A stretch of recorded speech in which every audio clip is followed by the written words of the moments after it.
पड़ोसन को सास बना ले। अरे बहू, सर में बहुत दर्द हो रहा है, भाई एक अच्छी सी चाय बनाकर पिला दो तो थोड़ी जान में जान आए। ठीक है माँ जी, अभी बनाकर लाती हूँ। और सुन रिया, मसाला चाय बनाना, अदरक और काली मिर्च थोड़ा तेज ही रखना, तब जाकर आराम मिलेगा। बिल्कुल भी चिंता मत करिए माँ जी, मुझे पता है सर दर्द के लिए कौन सी चाय बनाई जाती है। आप बस आराम से बैठिए, मैं अभी 5 मिनट में लेकर आई। 5 मिनट बाद रिया चाय लेकर सासू माँ के पास जाती है। बेचारी शकुंतला देवी हाय हाय करते बिस्तर से उठती है और जैसी पहली सिप मुंह में डालती है, चाय उनके मुंह से बाहर निकल जाती है। अरे कम वक्त आधा कप चाय मांगी थी तुझसे, ये क्या बना कर ले आई? जहर घोल दिया क्या इसके अंदर? माँ जी, अब आप ना बच्चों की तरह नखरा मत करिए। सर दर्द हो रहा है ना आपको, तो यही समझ लीजिए ये चाय नहीं दवा है। चुपचाप नाक बंद करके पी जाइए, फिर देखिए कैसे 10 मिनट में आपका सर दर्द ठीक होता है। तो पहले ये बता, चाय में डाल के क्या लाई है जो इतना गंदा स्वाद आ रहा है इसका? माँ जी, अदरक वाली चाय ना जुकाम में पी जाती है।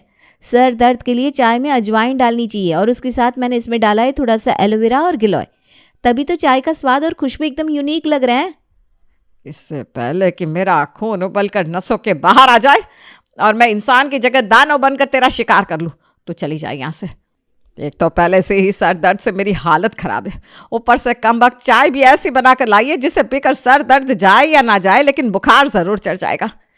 बेचारी शकुंतला देवी को बहू की चाय से अब कोई उम्मीद नहीं थी, इसलिए वो चुपचाप पट्टी सर पर बांध कर करवट लेकर अपने कमरे में लेट जाती है और हाय हाय करने लगती है। अब आप यही सोच रहे होंगे कि ये कैसी बहू है जो दर्द से हाय हाय कर रही सास को इतना सता रही है। शकुंतला जी की बहू रिया की शादी को अभी कुछ ही समय हुआ है। शादी के बाद रिया पूरा पूरा दिन घर में बैठी रहती थी, घर के काम करती और उसके बाद घर की छिपकली बनकर अपने कमरे में जाकर चिपक जाती। उसकी इस आदत से तंग होकर एक दिन शकुंतला देवी ने एक तुर्रा छेड़ दिया। बहू एक बात बता, पूरा पूरा दिन तो अपने कमरे में घुसी रहती है, 5 लोग हैं इस घर में, काम ही कितना होता है? 4-6 रोटी बनती है, आधी कटोरी चावल, बस हो गया खाना। अरे पूरा दिन कमरे में बैठकर टीवी में आंखें फोड़ने से ज़्यादा अच्छा है कि थोड़ा घर से बाहर निकल, सैर सपाटा किया कर, सेहत भी अच्छी रहेगी। हर समय घर में घुसे रहना कोई अच्छी बात तो नहीं है। बहू रिया ने सासू माँ की बात को इतना सीरियसली ले लिया कि अगले दिन से वो कॉलोनी में सड़क पर टहलने के लिए निकलने लगी। रिया कॉलोनी में टहल रही थी कि तभी उसकी मुलाकात पड़ोस वाले मकान में रहने वाली मिसेस गुलाटी से हो गई। क्या बात है भाई, आजकल तुम बड़ा टहल रही हो, पहले तो घर से बाहर ही नहीं निकलती थी, अचानक से ये बदलाव कैसे आ गया? भाभी जी क्या बताऊं, माँ जी ना बड़ी नाराज़ रहती हैं, कहती है क्या पूरा दिन छिपकली की तरह अपने कमरे में दीवारों से चिपकी रहती है, थोड़ी देर घर से बाहर निकल कर खुली हवा में घुमा कर टहला कर तो सेहत भी अच्छी रहेगी। बस इसीलिए अब मैं रोज़ थोड़ी देर के लिए सैर के लिए निकल जाती हूँ। चलो तुम बाहर आने लगी, इसी बहाने मुझे भी वॉक करने के लिए एक पार्टनर मिल जाएगा, वरना मैं भी ना अकेले ही टहलती थी।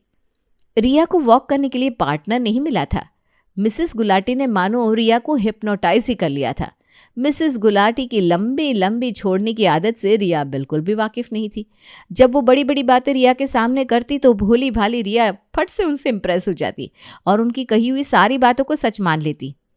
तुम्हें पता है रिया, मसाले ही 50% से ज़्यादा बीमारियों की जड़ भी है और इलाज भी। अगर हम समझदारी से मसाले का चुनाव करके खाना बनाए ना, तो आधी प्रॉब्लम्स को बिना दवाइयों के ठीक कर सकते हैं। मिसेस गुलाटी की इतनी बड़ी बड़ी बातें सुनकर रिया बिल्कुल हैरान थी। क्या बात करिए भाभी जी आप, क्या वाकई ऐसा हो सकता है? अरे क्यों नहीं हो सकता, तुम्हारे घर में किसी की भी तबीयत खराब हो तो तुम बस एक बार मुझे कॉल कर लेना, मैं बताऊंगी तुम्हें कि खाने में क्या डालने से क्या प्रॉब्लम ठीक होती है। आज के दिन भाभी जी, आज आपकी बताई हुई रेसिपी से चाय बनाई मैंने माँ जी के लिए, लेकिन आपको तो पता ही है ना, दुनिया में किसी के साथ भलाई करो तो बदले में जूते खाने को मिलते हैं। माँ जी ने तारीफ करना तो दूर, 2 घूंट चाय पीकर तक नहीं देखी, ऊपर से मुझे 10 तरह की बातें सुनाई सो अलग। कह रही थी चाय की जगह पता नहीं दूध में क्या जहर घोल दिया जो इतना बेस्वाद लग रहा है। अब आप ही बताइए, दवाई भी कोई स्वाद देकर खाई जाती है? अरे मैंने इतनी बार कहा माँ जी ये सर दर्द की स्पेशल चाय है, लेकिन वो तो किसी भी सूरत में चाय पीने को तैयार ही नहीं हुई।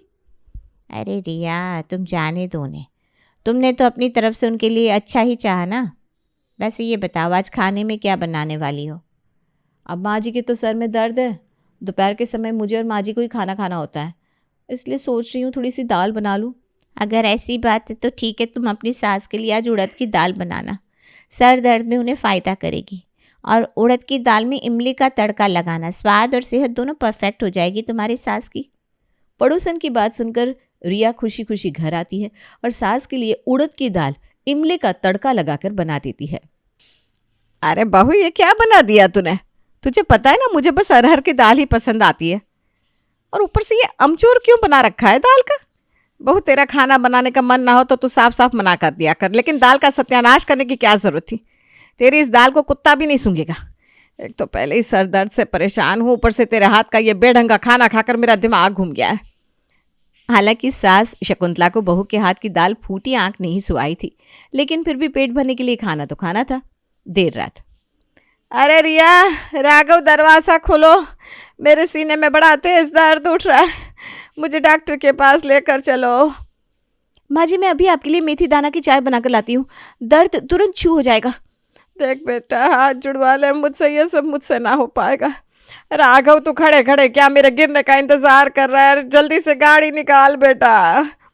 माँ की बात सुनकर राघव जल्दी से उन्हें गाड़ी में लेकर हॉस्पिटल पहुंचता है। इनको गैस का अटैक हुआ है, खान पान का ख्याल रखिए, रात के समय भारी गरिष्ठ भोजन नहीं करना चाहिए।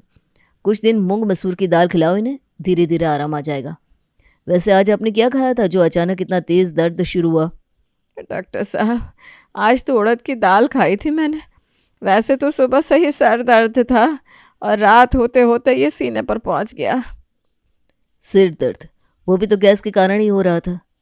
अब जब पहले से गैस बन रही हो तो उड़द की दाल कौन खाता है? आपने तो खुद अपनी कंडीशन बिगाड़ी है, इसलिए आपको इतना तेज दर्द उठा कि अंत में हॉस्पिटल आना पड़ा। डॉक्टर की बात सुनकर शकुंतला गुस्से में अपनी बहू को घूरने लगती है। माँ जी, आप मुझे ऐसे घूर घूर कर क्यों देख रही हैं? मैं कोई आपकी दुश्मन थोड़ी ना हूँ। अब मुझे पता होता कि आपको गैस बनी है तो मैं आपको उसी के हिसाब से खाना बना कर देती ना। आप टेंशन की कोई बात नहीं है, आप घर चलिए, मैं आप पर ऐसे नुस्खे ट्राई करूँगी ना कि बिना दवाई खाए आप एकदम ठीक हो जाएंगी। 2 दिन बाद बहू रिया अपनी पड़ोसन गुलाटी के पास बैठी हुई थी, तभी उसकी ननद शिल्पी कॉलेज से आती हुई नजर आती है। तुम देख रही हो आजकल का माहौल कितना ख़राब है, और उस पर भी तुम लोगों ने इस शिल्पी को इतनी छूट दे रखी है। अरे मैं कह रही हूँ थोड़ा लगाम लगाओ इस पर, नहीं तो सर पकड़ के रोओगे तुम सब। ऐसा क्यों कह रही भाभी जी आप? कुछ बात हुई है क्या? क्या तुम्हें नहीं पता चला? अरे वो 2 मोहल्ले छोड़कर जो श्रीवास्तव जी रहते ना, उनकी दूर के रिश्ते की भतीजी, वो भी कॉलेज ऐसे ही छोटे छोटे कपड़े पहनकर जाती थी। बस फिर क्या था, किसी सड़क छाप लड़के की नज़र में आ गई। पहले तो उसने उसे अपनी बातों में बहलाया फुसलाया, फिर उसके बाद उसे लेकर घर से फरार हो गया। सारी दुनिया में थू थू हो गई बेचारों की, किसी के सामने नजरें उठाकर चलने लायक भी नहीं बचे। वैसे बात आपकी एकदम ठीक है, कॉलेज तो हम भी जाते थे भाई, लेकिन मजाल है जो कभी सूट सलवार के अलावा कुछ और पहना हो। लेकिन ये आजकल की लड़कियों को तो ऐसा लगता है कि कॉलेज के नाम पर फैशन परेड करने का मौका मिल जाता है। माँ जी ने तो जैसे सब कुछ देख कर भी आंखें बंद कर रखी हैं। अब मुझे ही पूरे परिवार का चार्ज अपने हाथ में लेना पड़ेगा। अगले दिन जब ननद शिल्पी कॉलेज के लिए निकल रही थी, तभी रिया वहां आ जाती है। रुक जाओ शिल्पी, खबरदार जो ऐसे कपड़े पहनकर घर से बाहर कदम रखा तो। क्या हो गया भाभी, मेरे कपड़ों में ऐसी क्या खराबी है? खराबी? तुम ये बताओ, ऐसे बेढंगे कपड़े पहनकर घर से बाहर निकलकर कैसे जाती हो तुम? अपने भैया की, पापा की, हम लोगों की इज्जत का जरा भी ख्याल नहीं है क्या तुम्हें? देखो तो स्लीवलेस टॉप पहन रखा है, और ये क्या है? ये पैंट टखनों से इतना ऊपर क्यों झूल रही है? भाभी, हम किसी गांव में रहते हैं क्या जो मैं साड़ी और सूट पहनकर कॉलेज जाऊंगी? कॉलेज में सब लोग ऐसे ही ड्रेस पहनकर आते हैं, और ये कोई खराब ड्रेस नहीं है। आजकल फैशन है ऐसे ट्राउजर पहनने का। हाँ तो होगा फैशन, लेकिन तुम फैशन नहीं करोगी। अगर कॉलेज जाना है तो ढंग के कपड़े पहनकर जाना होगा, वरना तुम्हारा कॉलेज भी बंद हो जाएगा। और माँ जी की तरफ मत देखो, माँ जी को कुछ समझ में नहीं आता है कि दुनिया में क्या चल रहा है, लेकिन हमें तो देखना पड़ेगा ना। कल को तुम्हारी शादी भी करनी है, इस तरह का चाल चलन पहनावा रखोगी तो कौन अच्छे घर का लड़का शादी करेगा तुमसे? भाभी, अब कुछ ज़्यादा नहीं हो रहा है? अब जो भी मुंह में आ रहा है बोलती चली जा रही है, बोलती चली जा रही है। अरे ऐसा क्या गलत कर दिया मैंने जो आप इतनी बड़ी बड़ी बातें कर रही हो? बेटा शिल्पी, ऐसे बात नहीं करते, भाभी तुमसे बड़ी है ना। तो भाभी से मैंने आज तक कभी बदतमीजी की है क्या माँ? मैं बड़े होने का सम्मान देती हूँ ना उन्हें। वो बड़ी है, इसका ये मतलब तो नहीं कि कुछ भी बोलती रहेंगी और मैं चुपचाप सुनती रहूंगी। शिल्पी ने देखा कि माँ उसके पक्ष में कुछ नहीं बोल रही, इसलिए वो भी चुपचाप जींस टॉप चेंज करके कॉलेज चली जाती है। अगले दिन, अरे रिया, देख रही हो क्या चल रहा है? मैं कुछ समझी नहीं, आप किस बारे में बात कर रही हैं? अरे तुम्हारे देवर के बारे में बात कर रही हूँ, और किसके बारे में? तुम्हें देखकर तो ऐसा लगता है कि इस दुनिया में रहती ही नहीं हो। मुझे तो कुछ ऐसा महसूस नहीं हुआ, आप बताओ ना अगर आपने कुछ ऐसा वैसा देखा है तो। लो, मैंने क्या देखा है, पूरा मोहल्ला देख रहा है। खाना खाने के बाद जब वो छत पर टहलता है तब उसके कान पर फ़ोन लगा रहता है।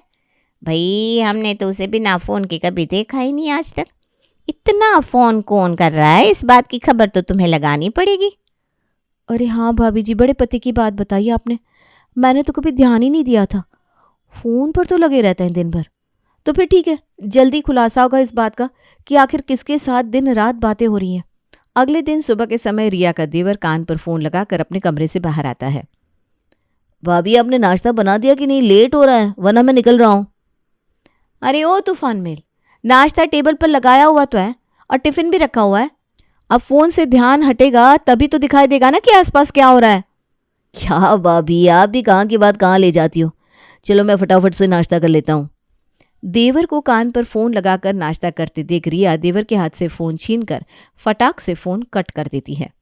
देखिए देवर जी, कान पर से फ़ोन हटाओगे ना तब समझ में आएगा कि दुनिया में क्या क्या हो रहा है, और खाने का टेस्ट भी तभी पता चलता है जब ध्यान खाने पर हो।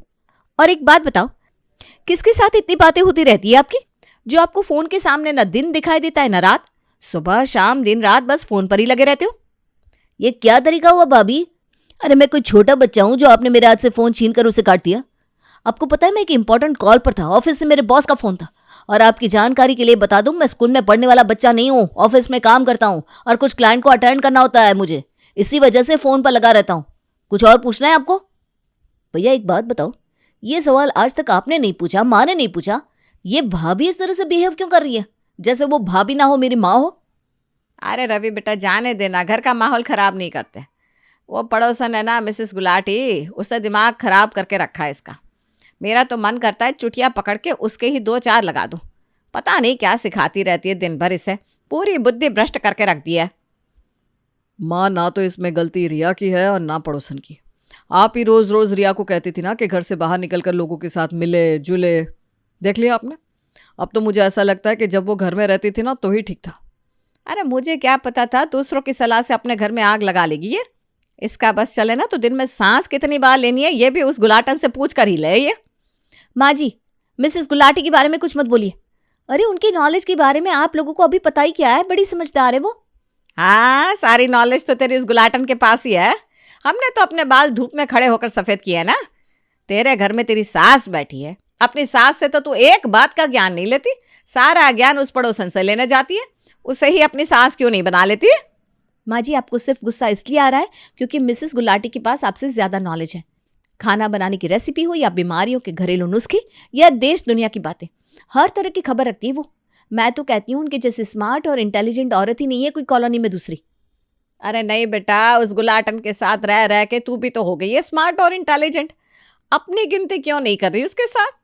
तुम दोनों मूर्ख हो, पूरी कॉलोनी ये कहती है तुम्हें देखकर। हाँ, ये बड़ी स्मार्ट और इंटेलिजेंट बनना है। रिया की इन हरकतों से पूरा परिवार परेशान था। एक दिन की बात है, शाम के समय रिया और उसके पति का जोरदार झगड़ा हो जाता है और उसके बाद वो गुस्से में घर से बाहर निकल जाता है और जाकर पास ही में बनी चाय की टपरी पर बैठ जाता है। अरे भाई साहब, आप यहाँ? क्या बात है? आपका भी भाभी जी के साथ झगड़ा हो गया क्या?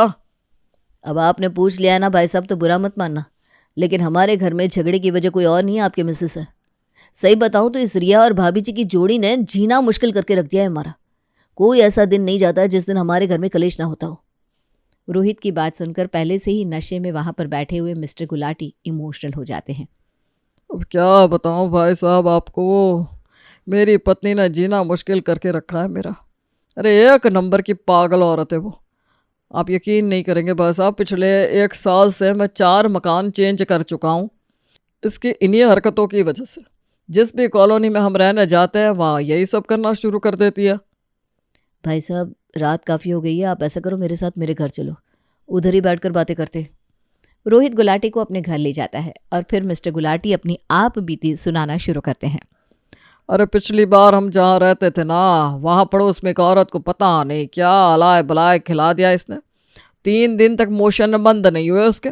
अरे अस्पताल पहुँचने की नौबत आ गई। और उसके बाद जहाँ हम रहते थे वहाँ पर एक पड़ोसन को ब्लड प्रेशर कम करने के नाम पर पता नहीं क्या जड़ी बूटी खिलाई कि उनका शुगर बढ़ गया। अब ये ब्लड प्रेशर के साथ साथ शुगर की भी मरीज़ है और पिछले 2 साल से तो दवाइयाँ खा रही है। मुझे तो यह समझ में नहीं आता भाई साहब, ये कौन सी औरतें हैं जो मेरी बीवी जैसी मंदबुद्धि औरतों की बातों में आ जाती है। मैं तो आपके सामने हाथ जोड़ कर कह रहा हूँ भाई साहब, मुझसे तो मेरी बीवी संभल नहीं रही, लेकिन आप अपनी वाली को संभाल लेना। मेरा तो घर बर्बाद है, आपका भी ना हो जाए। लेकिन आपकी मिसेस तो बहुत बड़ी बड़ी बातें करती हैं। 2 पैसे की अकल नहीं है उसके पास। नॉलेज भी तो 4 किताबें पढ़ने के बाद आती है। ना ठीक से हिंदी पढ़नी आती है, ना अंग्रेजी, कहाँ से आएगी नॉलेज। गुलाटी की सारी बात चाय लेकर दरवाजे पर खड़ी हुई रिया सुन चुकी थी और अपने किए पर बहुत शर्मिंदा थी। मुझे माफ़ कर दीजिए माँ जी, मुझे समझ में आ गया है कि हर चमकती चीज़ सोना नहीं होती। अगर मुझे आगे से किसी भी चीज़ के लिए सलाह लेने की ज़रूरत होगी ना, तो मैं सिर्फ़ और सिर्फ आपके पास ही आऊँगी।